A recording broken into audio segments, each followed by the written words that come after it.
চতুর্পাশ কুয়াশার চাদরে ঢাকা, শিশিরে ভেজা সকাল।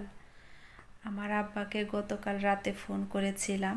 আজ ভোরবেলা আমার আব্বা এসে কলিং বেল চাপছে। গেট খুলতেই দেখি আমার আব্বা এসেছে। তো এখন আমার আব্বাকে নিয়ে যাচ্ছি একটা কাজে। ছেলে এখনও ঘুমিয়ে আছে। তো আপনারা সবাই কেমন আছেন? নিশ্চয়ই অনেক বেশি ভালো আছেন। আলহামদুলিল্লাহ, আমরাও অনেক বেশি ভালো আছি। তো আমার আব্বাকে সঙ্গে নিয়ে যাচ্ছি একটা গুরুত্বপূর্ণ কাজে। তো এই শীতের সকালে আপনারা কে কোথা থেকে আমার ভিডিওটি দেখছেন অবশ্যই কিন্তু কমেন্টে জানাবেন। আর আজ সারাদিন কি কি কাজ করি সেগুলো আপনাদের সাথে শেয়ার করব। মেয়েদের একা একা চলাফেরা করা উচিত না, তাদের গার্ডিয়ান ছাড়া কোথাও যাওয়া ঠিক না, এটা আমার আব্বার কথা। তো ছোটোবেলা থেকে বাবার হাত ধরে বড় হয়েছি। বিয়ের পরেও শ্বশুর শাশুড়ি হাজবেন্ড তাদের সাথেই থেকেছি। তাদের মতামত, তাদের ইচ্ছের প্রাধান্য দিয়েছি। বাড়ির কিছু হালকা পাতলা কাজ বাকি আছে, সেই কাজ কমপ্লিট করার জন্য কিছু ইটের প্রয়োজন। আর আমার আব্বার সাথে আজকে যাচ্ছি ইটের ভাটায়। এর আগে যতবারই বাড়ির কাজের জন্য ইট আনা হয়েছে আমি কখনোই ইটের ভাটায় যাইনি, সব কিছুই আমার আব্বার হাত দিয়ে হয়েছে। তো আজকে আমার আব্বাকে বললাম যে আপনার সাথে আমি ইটের ভাটায় যেতে চাই। তো আমার আব্বা বলল ঠিক আছে, কাছেই যখন আছে তাহলে চলো হেঁটে আসি। আপনারা আমার সাথে যাকে দেখতে পাচ্ছেন ইনি আমার আব্বা। তো আমার আব্বার সাথে রওনা দিয়ে দিলাম। খুব একটা দূরে না, আমাদের বাসা থেকে এই তো 10-20 মিনিট সময় লাগে। তো এই যে আমরা রিকশায় উঠে নিলাম। তো এটা হলো ঢাকা আরিচা মহাসড়ক। এই রোডের আশপাশ দিয়ে কিন্তু অহরহর ইটের ভাটা। তো আজকের মধ্যেই ইট, বালু, সিমেন্ট এগুলো রেডি করতে হবে, যেহেতু আগামীকাল থেকে মিস্ত্রি এসে কাজ করবে। তো এই কিছুদিন অনেক ব্যস্ততার মধ্যে কাটবে আমার। তো সব মিলিয়ে এই যে আমরা চলে আসলাম আমাদের নির্দিষ্ট গন্তব্যে। আমার পথ চলা আমার বাবার সাথে। আমার জীবনের বেশিরভাগ টাইমই আমার বাবার সাথে পার করেছি, কারণ আমার বাবা মনে করে তার মেয়ে এখনও অনেক ছোট, একা চলাফেরা করতে পারে না। তো সেজন্যই আমি যেখানেই যাই না কেন আমার আব্বাকে সঙ্গে করেই নিয়ে যাই, এতে আমারও অনেক ভালো লাগে। আমি যখন যাই বলি না কেন আমার আব্বা মা আমার সমস্ত কথা রাখার চেষ্টা করে। তো সেজন্য আমার ছেলে এবং আমার ছোট বোন সব সময় বলে আমার আব্বা মা নাকি আমাকে দেখে ভয় পায়, সেজন্য নাকি ভয়ে আমার সমস্ত কথা শোনে। আসলে কিন্তু তা নয়, ভয় পাবে কেন? আমি তো তাদের সন্তান, বরঞ্চ এটা আমার প্রতি তাদের ভালোবাসা।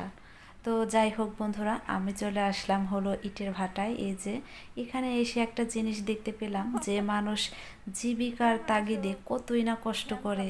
ছোট ছোট বাচ্চা নিয়ে এসে মহিলারা কাজ করছে। শীতের সকালে আমরা বাচ্চা কাচ্চা নিয়ে শুয়ে থাকি, আর এখানে এসে দেখি ফজর ওয়াক্তের সময় মহিলারা তাদের বাচ্চাদের নিয়ে এসে কাজে লেগে গেছে।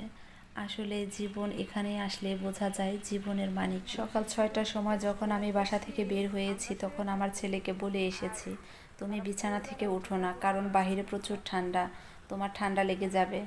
রোদ না ওঠা পর্যন্ত ছাদে যেও না, না হলে কিন্তু কুয়াশা নাক মুখ দিয়ে গিয়ে ঠান্ডা লাগবে। আর এখানে এসে দেখি ছোট ছোট বাচ্চা নিয়ে মায়েরা কত কষ্ট করে কাজ করছে। আসলে জীবনটা কত যে কঠিন, এই ইটের ভাটায় আসলে আপনারা বুঝতে পারবেন। জীবন মানেই হচ্ছে যুদ্ধ। পৃথিবীতে বেঁচে থাকতে হলে যুদ্ধ করে বেঁচে থাকতে হয়, সেটা হোক জীবিকার তাগিদে, হোক মানুষের সাথে। আসলে বাস্তব জীবন অনেক কঠিন। আমাদের হাজবেন্ডরা ইনকাম করে, আমরা শুধু ঘরে বসে রান্নাবাড়া করি, বাচ্চা কাচ্চা মানুষ করি আর খাই, এর বাইরে আমাদের কোনো কাজ নেই। কিন্তু এখানে এসে দেখি হাজবেন্ডরা তার ওয়াইফ এবং বাচ্চাদের সঙ্গে করে নিয়ে এসে কাজ করছে। এদের কষ্ট দেখলে নিজের জীবনের প্রতি আর কোনো অভিযোগ থাকে না। ছোট ছোট বাচ্চাদের দেখে আমার যে কি মায়া লাগছিল যা বলার বাহিরে। তো মায়া লাগলে আর কি হবে, আমি তো তাদের জন্য কিছু করতে পারছি না। এখান থেকে কিছু ভিডিও এবং ছবি তুলে এনে আমার ছেলেকে দেখিয়েছি আর বলেছি যে দেখো ছোট ছোট বাচ্চারা মায়ের সাথে কত কষ্ট করছে, মায়ের সাথে দাঁড়িয়ে আছে, মায়েরা কাজ করছে, আর তোমাদের কত যত্নে রাখি তারপরও কোনো কথা শোনো না। সকাল 7:30 বাজে আর এই ছোট ছোট বাচ্চাদের এখনও নাকি সকালের নাস্তা করা হয়নি। আমি এখানে একজন মায়ের সাথে কথা বললাম, তো সে বলল যে সকাল 9টা-10টার আগে নাকি বাচ্চাদের নাস্তা করা হবে না, কারণ তাদের হাতে প্রচুর কাজ, কাজগুলো শেষ করে তারপর বাচ্চাদের খাওয়াবে। আর আমরা সকাল 7টা বাজার আগে বাচ্চাদের নাস্তা করানো হয়ে যায়। ছেলে সকালে কি খাবে সেই নাস্তা আলাদা, দুপুরে কি খাবে সেটা আলাদা, টিফিনে কি খাবে সেটা আলাদা। আসলে মানুষের জীবন বড়ই বিচিত্র। আমি মনে করি প্রত্যেকটা বাচ্চাকে একটু কষ্ট বোঝানো উচিত।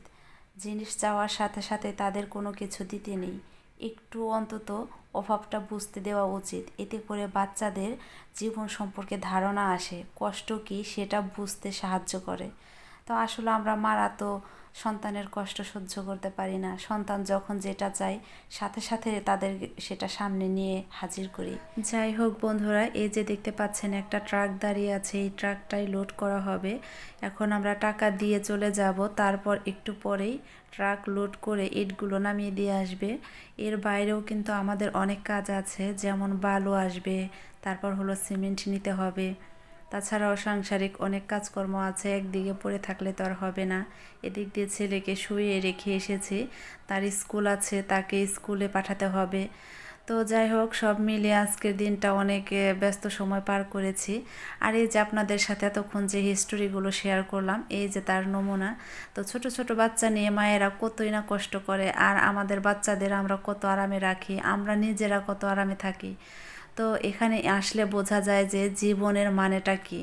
আপনারা যদি জীবন সম্পর্কে ধারণা নিতে চান, নিজের জীবনের দুঃখ কষ্টকে ভুলে থাকতে চান, তাহলে একবার হলেও এইরকম ইটের ভাটায় এসে ঘুরে যাবেন, বুঝতে পারবেন এই সব লোকের চাইতে আপনি কতটা ভালো আছেন, সুখে আছেন। তো যাই হোক, অনেক কথা বললাম। তো এই যে আমাদের হলো ইটগুলো লোড করা হচ্ছে, তো এখন আমরা চলে যাব। আর এখান থেকে যাওয়ার পথে সিমেন্ট নিতে হবে, সেই সিমেন্টের দোকানেও কথা বলে যাব, টাকা দিয়ে যাব, সেই সিমেন্টগুলো সময় মতো পাঠিয়ে দেবে। মেয়ে মানুষ হয়ে এত কিছু করা কিন্তু আমার পক্ষে সম্ভব হতো না, যদি না আমার আব্বা সঙ্গে না থাকতেন। তো আমার হাজবেন্ডের উচিত ছিল, সে যখন দেশে আসছিল এই কাজগুলো তারই করার কথা ছিল, কিন্তু না, সে যখন দেশে আসে, এসে শুধু বউ নিয়ে এদিক সেদিক ঘুরে বেড়াবে, কোনো কাজে কর্মে হাত দিবে না। জানি মনে হয় সে মেহমান হয়ে আসছে। আর যখন চলে যাবে সমস্ত কাজকর্ম আমাকে দিয়ে এবং বাড়ির লোককে দিয়ে করাবে। তো এই জিনিসটা তার বেশি খারাপ লাগে। ভিডিওটি আমার হাজবেন্ড দেখবে। তো তোমাকেই বলছি, তুমি যদি পারতা এই কাজটা কিন্তু তুমি দেশে থাকতে করতে পারতা, ঠিক আছে, কিন্তু করো নাই। দেশে আইসা বউ নিয়ে শুধু এদিক সেদিক ঘোরাঘুরি করছো, মানে বড় 12টা বেজে গেছে ঘুরতে ঘুরতে, তোমার কাজেরও 12টা বেজে গেছে। এখন দূরে যায়, এখন বউ দিয়া তারপরে হলো কাজ করাচ্ছ, এটা কিন্তু তোমার ঠিক হয়নি। আর এইবারই লাস্ট, আমি আর কোনো কাজকর্মে হাত দিব না। তোমার যদি ইচ্ছা হয় তুমি কাজ করো, না ইচ্ছা হয় না করো, এটাই আমার লাস্ট কাজ, ঠিক আছে। বাড়ির বউয়েরা খাবে দাবে ঘুমাবে আর বাচ্চা কাচ্চা মানুষ করবে, এইসব কি কোনো বইয়ের কাজ? আমাকে দিয়ে তুমি এত কষ্ট করাও কেন? আমার জন্য কি একটু মায়া লাগে না তোমার? সব সময় আমাকে দিয়ে পরিশ্রম করাও, আর খাটাইতে পারবা না। এবারই লাস্ট, মনে থাকে যেন।